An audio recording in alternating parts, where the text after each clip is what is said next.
Hello বন্ধুরা, as kitchen and ব্লগসে আপনাদের স্বাগত। আশা করি আপনারা সবাই ভালোই আছেন। এই সিজনে বাজারে গেলেই বেশ সুন্দর সুন্দর বেগুন তো আমাদের সবারই চোখে পড়ে, আর রোজ রোজ তো চোখ ফেরিয়ে চলে আসাও যায় না, তাই না? কিন্তু বাড়িতে নিয়ে আসলেই তো সেই একঘেয়ে ভর্তা বা ভাজা। তাই আজ ঠিক করলাম এই বেগুনগুলো দিয়ে নতুন কিছু ট্রাই করা যাক। যেই ভাবা সেই কাজ, বানিয়ে ফেললাম মশলা বেগুন। আর আপনাদের সাথে রেসিপিটা শেয়ার করবো না তাই কখনো হয়? তাই রেসিপিটা দেখে নিন আপনারা।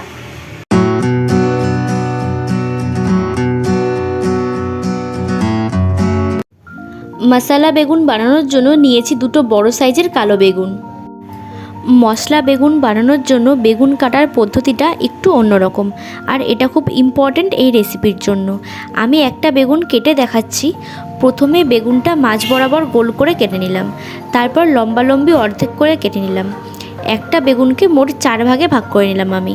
আপনাদের বেগুনগুলো যদি সাইজে এর থেকে একটু ছোট হয় তাহলে আপনারা মাঝখান দিয়ে কেটে একটা বেগুনকে 2 ভাগ করে নিলেই হবে।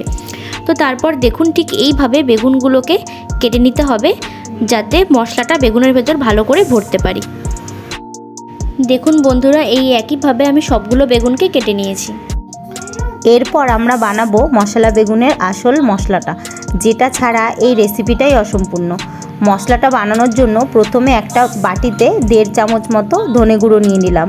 তারপর নিলাম 1 চামচ লাল লঙ্কার গুঁড়ো, 1 চামচ জিরের গুঁড়ো, কিছুটা হিং। যেহেতু হিংয়ের গন্ধটা খুবই স্ট্রং, তাই হিংয়ের পরিমাণটা কম করেই দেবেন।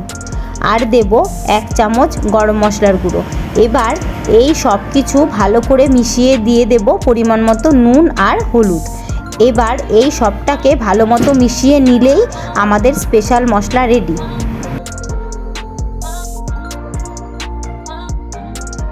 মশলাটা তো রেডি হয়েই গেল। এরপর এই স্পেশাল মশলাটা বেগুনে মাখিয়ে নেওয়ার পালা। দেখুন আমি ঠিক যেইভাবে মশলাটা বেগুনে মাখাচ্ছি ঠিক এইভাবেই ভালো করে মশলাটা মাখিয়ে নিতে হবে, নয়তো বেগুনগুলো রান্নার পর খেতে খুব একটা টেস্ট লাগবে না। এভাবেই সবকটা বেগুনে আমি মশলা মাখিয়ে নেব, আর এখান থেকে কিছুটা মশলা আমি বাঁচিয়ে রাখবো, এটাকে পরে কাজে লাগাবো। সব বেগুনে মশলা মাখা তো হয়েই গেল, তাহলে এবার রান্নাটা শুরু করা যাক। প্রথমে তেল গরম করে বেগুনগুলোকে ভেজে নেব।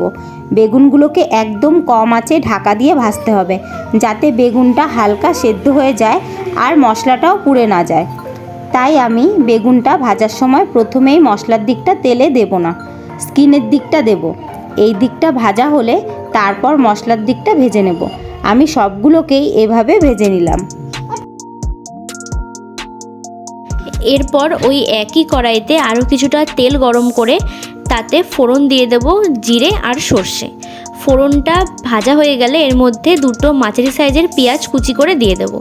পেঁয়াজ কুচিটাকে হালকা ব্রাউন করে ভেজে নেওয়ার পরে এর মধ্যে দিয়ে দেব 1 চামচ মতো আদা আর রসুনের পেস্ট। এবার এই সবটাকে ভালো করে মিশিয়ে কিছুক্ষণ ভেজে নেব। ভাজতে ভাজতে আদা রসুনের কাঁচা গন্ধটা যখন চলে যাবে তখন দিয়ে দেব দুটো বড় সাইজের টমেটোর পেস্ট।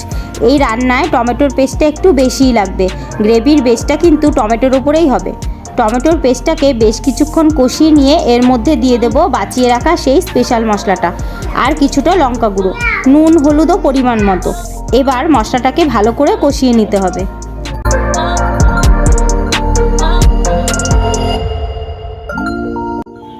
প্রায় 3-4 মিনিট কষানোর পর দেখুন মশলাটা ভালো মতো কষে গেছে। এবার এর মধ্যে দিয়ে দেব গ্রেভির জন্য জল। জলটাকে মশলার সাথে ভালো করে মিশিয়ে নেব। তারপর এর মধ্যে দিয়ে দেব আগে থেকে ভেজে রাখা মশলা মাখানো বেগুনগুলো। বেগুনগুলো দেবার পর খুবই হালকা হাতে বেগুনগুলোকে গ্রেভির মধ্যে ডুবিয়ে দিতে হবে, যাতে করে গ্রেভিটা বেগুনের মধ্যে ভালো করে মিশে যায় আর বেগুনগুলো ভেঙেও না যায়। এরপর এটাকে ঢাকা দিয়ে বেশ কিছুক্ষণ ফুটতে দেবো। কিছুক্ষণ পর ঢাকা তুলে কয়েকটি চেরা কাঁচা লঙ্কা দিয়ে আবারও ঢাকা দিয়ে দেব, বেগুনগুলো পুরোপুরি সেদ্ধ হওয়ার জন্য। 2 থেকে 3 মিনিট পর ঢাকাটা তুলে নিলাম। দেখুন বেগুনগুলো খুব সুন্দর সেদ্ধ হয়ে গেছে আর গ্রেভিটাও বেশ শুকিয়ে গেছে। আপনারা চাইলে গ্রেভিটা একটু বেশি রাখতেই পারেন, তবে এই রান্নাটা এইরকম শুকনো শুকনোই খেতে বেশি ভালো লাগে। তো বন্ধুরা, আমাদের রান্নাটা একদম কমপ্লিট হয়ে গেছে, এবার এটাকে নামিয়ে নেব। এই মশলা বেগুনের রেসিপিটা গরম গরম ভাত বা রুটির সাথে খাওয়া যাবে, তবে পার্সোনালি আমাদের রুটির সাথে খেতেই বেশি ভালো লেগেছে। আশা করি আমাদের এই ইউনিক রেসিপিটা আপনারা একবার হলেও ট্রাই করবেন এবং আমাদের কমেন্টস করে জানাবেন কেমন লেগেছে। তো বন্ধুরা, আজকের ভিডিওটা এই পর্যন্তই। দেখা হবে নতুন কোনো ভিডিওতে। আর নতুন ভিডিও দেখার জন্য চ্যানেলটিকে সাবস্ক্রাইব করে পাশে থাকা বেল আইকনটি ক্লিক করবেন। আর যারা যারা বেগুন খান না তাদের এই ভিডিওটা বেশি করে শেয়ার করবেন।